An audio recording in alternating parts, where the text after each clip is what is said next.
Les Djourayetsi, donc les Arméniens de la Nouvelle Julfa, ont rayonné dans le monde entier, comme on l'a vu là, tout à l'heure, et ils ont fondé donc des imprimeries un peu partout dans le monde. Le premier livre imprimé à Marseille est dû à un Djourayetsi, le premier livre arménien à Saint-Pétersbourg est dû à un Djourayetsi, et alors l'un des plus célèbres imprimeurs arméniens s'appelle Voskan Yelevansi, c'est aussi un Djourayetsi, originaire de la Nouvelle Julfa, et lui voulait imprimer la Bible en arménien.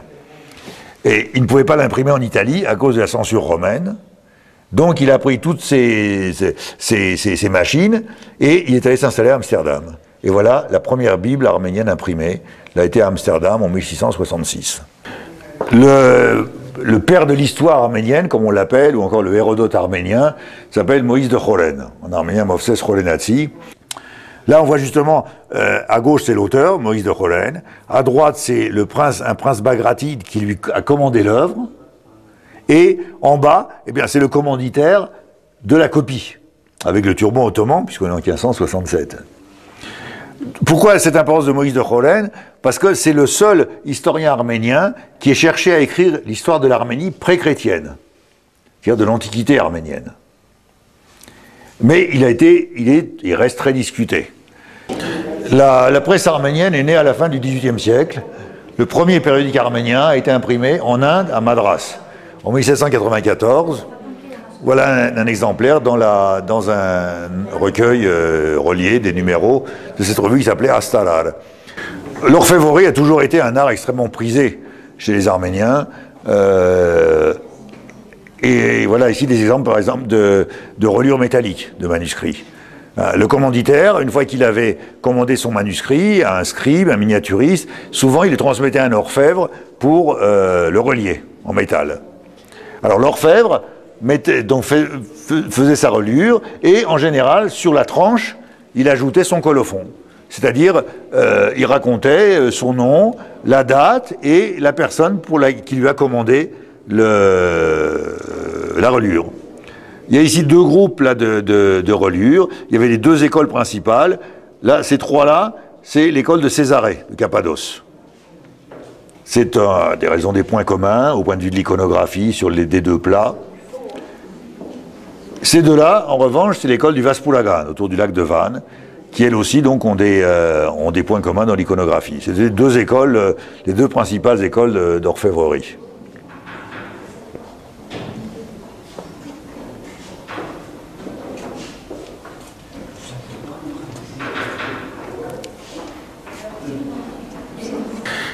L'écriture sur céramique a toujours été aussi un art très prisé chez les Arméniens. Il y avait essentiellement deux centres dans l'Empire ottoman, Nicée, ou Iznik en turc, et Kütahya surtout. Toujours c'était dans l'Asie mineure occidentale. Beaucoup de ces céramiques sont originaires de Kütahya. Alors elles sont dans diverses collections au monde. Celles-ci sont assez intéressantes. Ce sont tous des bols qui au centre comprennent ce qu'on appelle un monogramme. C'est-à-dire le propriétaire a fait écrire son nom, mais en un seul symbole. Et alors, c'est souvent très difficile à lire. Là, d'ailleurs, sur les quatre, il y en a un seul qu'on sait déchiffrer. C'est celui-ci, effectivement, mais il faut le connaître, il faut le savoir. C'est le nom Nazaret, qui est un prénom donc arménien. Et donc, vous avez N-A-Z-A-R-E-T. Il y a 7 lettres qui sont représentées par un seul symbole. Il faut savoir le lire, donc Nazaret. Quant aux 3 autres, eh bien, ils n'ont jamais été déchiffrés. Donc voilà, on attend quelqu'un qui déchiffrerait ces 3 monogrammes. Ce sont des noms de personnes, mais qui sont absolument illisibles. Enfin, illisibles, indéchiffrés, disons. D'autres ont inscription sur faïence, ce bol avec une iconographie très élaborée, assez étonnante, qu'on peut difficilement interpréter. Et donc une inscription tout autour. Et là, alors, un plateau avec la décollation de Jean-Baptiste. Et effectivement, comme on peut le remarquer, le sang qui gicle de la tête, en fait, a la forme d'une main. Les 5 doigts d'une main. Et avec donc le doigt de Salomé au-dessus. Et évidemment, tout comme toujours, donc une inscription autour.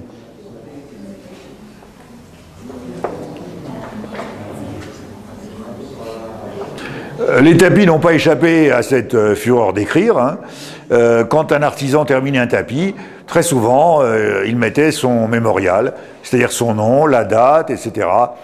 Souvent d'ailleurs assez difficile à lire, parce que beaucoup de ces artisans étaient quasi analphabètes, donc faisaient énormément de fautes, d'orthographe ou de forme de lettres. Par exemple, celui-ci, c'est un tapis qui n'est pas très ancien. Il est donc tissé de bas en haut. On voit ici, il commence en 1914 et termine en 1915. Et avec énormément d'inscriptions. Mais, en fait, dont une bonne partie est absolument illisible. Illisible parce qu'elles doivent être pleines d'erreurs. Alors, là, vous voyez, il y a des inscriptions partout. Certaines sont assez faciles à lire. Là, c'est have. Have, ça veut dire oiseau ou poule. Bon, ça, c'est clair. On voit à côté l'illustration. Mais, par exemple, la date du début, ici, en bas, on a 1914, ça c'est clair. Ça, c'est la lettre tau qui veut dire tevagan, la date. Après, ça, c'est probablement 20. Ça doit être un 2, 20. Et là, si on lit comme c'est écrit, ça n'a aucun sens. Mais moyennant 2 modifications de lettres, c'est-à-dire 2 fautes d'orthographe, on lit décembre, tek dempel. Et c'est probablement 20 décembre 1914. Mais il faut extrapoler, disons. Il faut extrapoler, et c'est un peu pareil dans tous les autres tapis. Mais peu importe que ce soit avec ou sans erreur, l'essentiel c'est cette volonté de laisser un écrit, de laisser une trace écrite. Ce tapis alors est un objet mythique de la culture arménienne. On pourrait l'appeler le tapis de l'Arlésienne, parce que tout le monde en parle, dans tous les livres sur les tapis arméniens, tapis orientaux, tapis chrétiens, il y a la reproduction, on en parle, mais personne ne l'a jamais vu. Et d'ailleurs, c'est toujours marqué soit des musées tout à fait imaginaires, soit collections privées. En fait, là, grâce à tout un circuit en passant par un ami qui a retrouvé une trace, on l'a localisé, il est dans une collection particulière à Boston, aux États-Unis, et les propriétaires ont accepté de le prêter pour cette exposition. Pourquoi est-il si mythique? Bon, en dehors de sa beauté, c'est quand même un tapis de toute beauté, il a une inscription de 2 lignes en haut, et il est terminé par une date.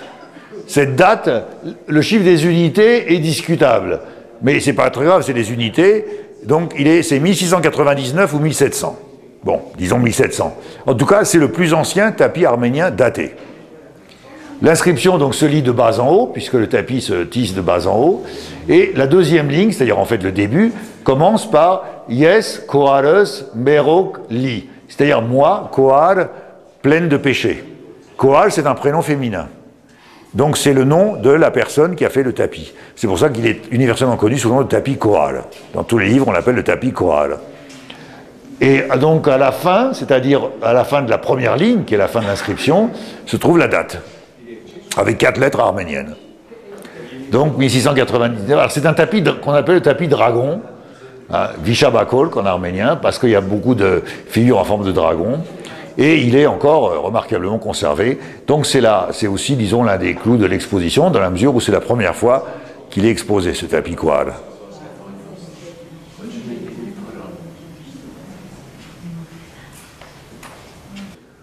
Ուրեմն եթե 551 գումարեք, գնալ 1699 կամ 1700։ Բայց ոչ չեմ, այն մեկ դարի դեպքում։ Կարևորը որ 3 առաջին դարերը անկասկածելի են։